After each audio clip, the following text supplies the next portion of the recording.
All right. Hello, everyone. I'm Courtney, and I'm here with the Monarch team. We're working with the U.S. Fish and Wildlife Service to save the Western Monarch butterfly.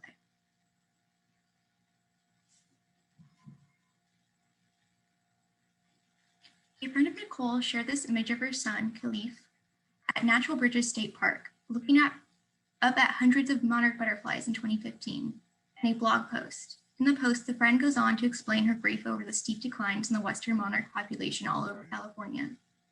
She ponders how she should tell her son and other children who visit the park. She wonders if this is the last chance to see them and focuses on appreciating their beauty while they're still around. This post exemplifies how many people care about the Western monarch and are willing to take action to conserve these species. Millions of people grew up seeing these butterflies everywhere and are recognizing the urgency of the situation.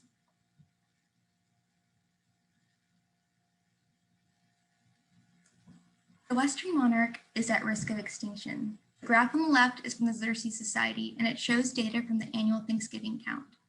As you can see, over 1.2 million monarchs were observed in 1997, and then there was a steep decline the following year. The most recent count of California's overwintering population is estimated at just under 2,000. This represents a 99.9% decline since the 1980s. Researchers are just beginning to understand the reasons behind this extreme decline. The biggest threat to these species is the planting of tropical milkweed. A protozoan parasite is able to grow on these milkweeds and disrupt migration and reproduction of adult butterflies. In addition, lack of native milkweed and other nectar plants and the use of toxic pesticides are also adding to this decline.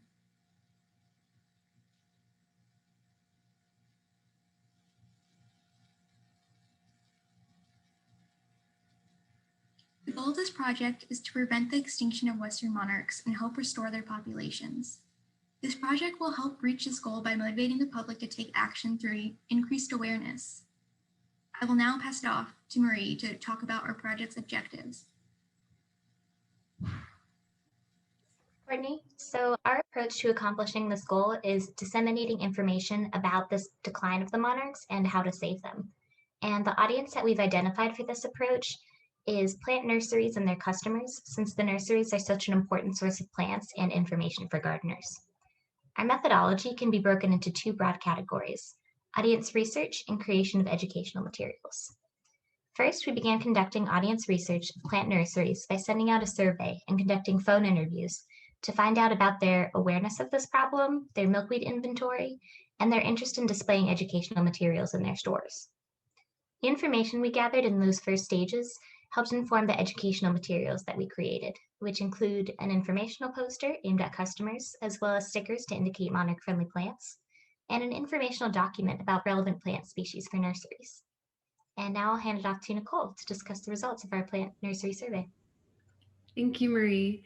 So we worked and sent out surveys to over 100 nurseries throughout Los Angeles to Santa Cruz counties. We only received about 20 completed surveys to conduct our initial analysis on. We found that it was quite a challenge to get nursery managers to complete surveys via email and phone interviews. So there is a need to continue to reach out to additional nurseries for more accurate results. We first sought to understand the level of awareness among nurseries about the Western monarch decline. We found that 85% of respondents are aware of this decline, and this gave us hope that there is a sense of awareness about this issue. We then sought to understand what nurseries are doing to solve this issue, first through education, then through their plant inventory. In regards to education, we found that 95% of nurseries do not currently have educational materials about the decline or actions to reverse it. But 100% of nurseries responded yes or maybe to wanting to receive free educational materials to help their customers understand. So this made us really excited that there is a want for educating their customer base. 4 out of 20 nurseries responded maybe to receiving free educational materials, and their reservations were primarily that there are currently no places to display or store additional materials.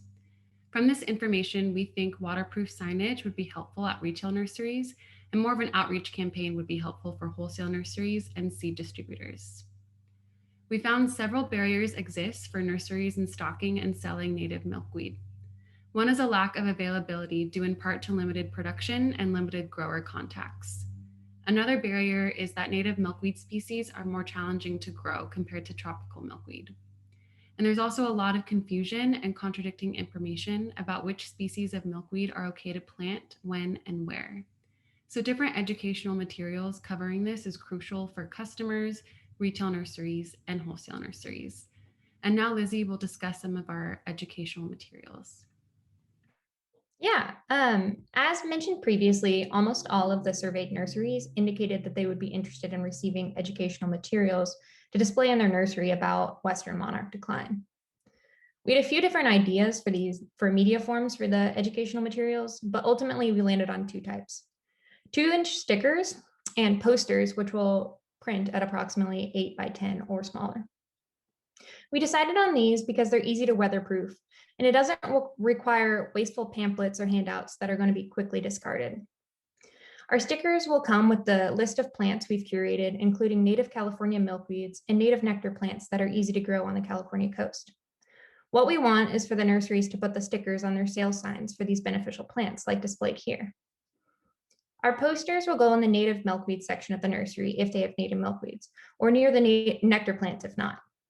It displays information about the recent decline of the Western monarch population, and it has messaging about how coastal Californians can help bolster the population. It also includes these photos of the general distinction between the pink flowers that native California milkweeds tend to have versus the bright orange and red flowers that tropical milkweeds have.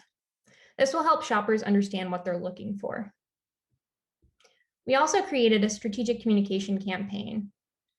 This includes information that will help continue the project on. Here is a summarized example of some things that it includes.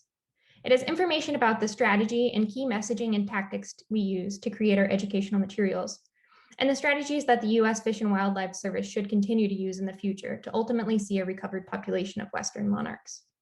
Now Zoe can speak more towards the next steps we envision for this project. Thanks, Lizzy.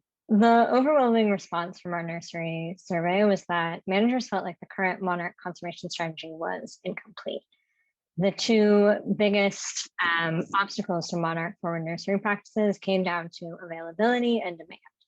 As Nicole mentioned previously, a majority of surveyed nursery managers do not know of good wholesale locations that supply native milkweed at a reasonable price. But even then, we found that nurseries surveyed and had native milkweed on their shelves struggled to find a demand among clients. On the screen, you'll see a timeline that we've outlined for a potential way to develop and implement an effective communication strategy based on connecting nurseries to milkweed sources and creating a demand for this plant type among gardeners and homeowners. The Nursery Outreach Plan focuses on supply issues by extending our previously mentioned survey, distributing educational materials presented in this presentation, and facilitating the connection between nurseries and potential wholesalers. The public outreach strategy is focused on tackling the lack of demand among clients.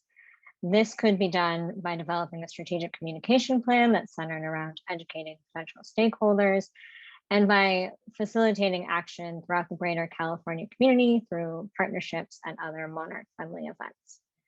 Overall, this plan remains as a broad suggestion of actionable steps that the U.S. Fish and Wildlife Service could take to solidify conservation efforts, but we do feel that it is critical for there to be a concrete strategy moving forward. Thank you all for coming, and we look forward to your questions. Great job. Thank you so much. Such an important topic, obviously, but a dire situation these butterflies are in. So thanks for your efforts on this. So I have a question as we wait for a few to come in. I was wondering, given how difficult it has been to engage nursery staff in surveys, moving forward, what do you think is the best way to continue to solicit information and maybe provide educational materials like you recommend?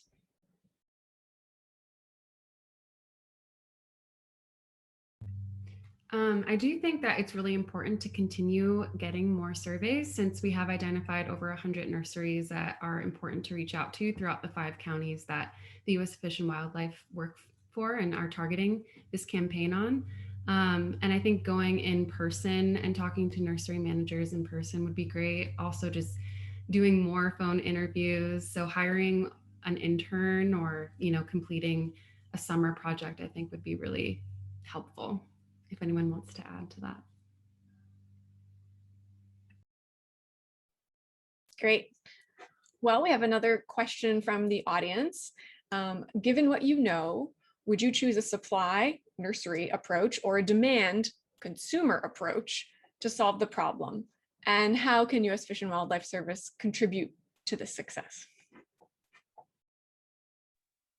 I think it's hard to pinpoint one or the other because both are so critical. If nurseries don't have these plants stocked, then obviously it's going to be harder for gardeners to get it. But I think in general, starting from a demand from clients approach would probably be more effective just because nurseries are driven by what their customers want. And so if you have a bunch of people coming to nurseries and asking for native milkweed, it's more likely that they'll just end up stocking it on their shelves. Yeah, we're taking kind of a two-pronged approach with disseminating information to the public about this and about how they can help with buying nectar plants and native milkweeds to increase the demand for it, and also providing information to the nurseries about where to get native milkweed and the importance of it. Great, thanks. We have another related question. So if nurseries aren't receptive, what are other partners or stakeholders that could potentially be targeted to make an impact?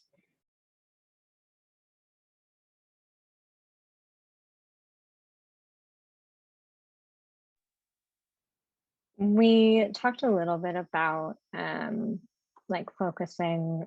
I don't think we actually explained it too far in this presentation, but we talked a little bit about engaging with younger classroom audiences, which obviously fifth grader isn't going to go out and buy themselves native milkweed and plant it in the ground, but hopefully by inspiring them, they'll either talk to their parents or take smaller actions, or in the future care a little more. So I think nurseries and like homeowners and people who can actually plant these plants are pretty like primary, but also thinking about younger generations and also maybe bigger corporations who could plant these on their bigger sites. That's great. Thank you. Thanks again for such a wonderful project. And as we're waiting for the next group to queue up, one quick question. What should the audience plant in their yards or windowsills, window boxes if they want to help? If you live within 5 miles of the coast, plant native nectar plants right now. So milkweed should be 5 miles from the coast. Check out our poster for more in-depth information on that. Great, and I'll post that on brencom.com in the next week. All right, well, thanks again so much.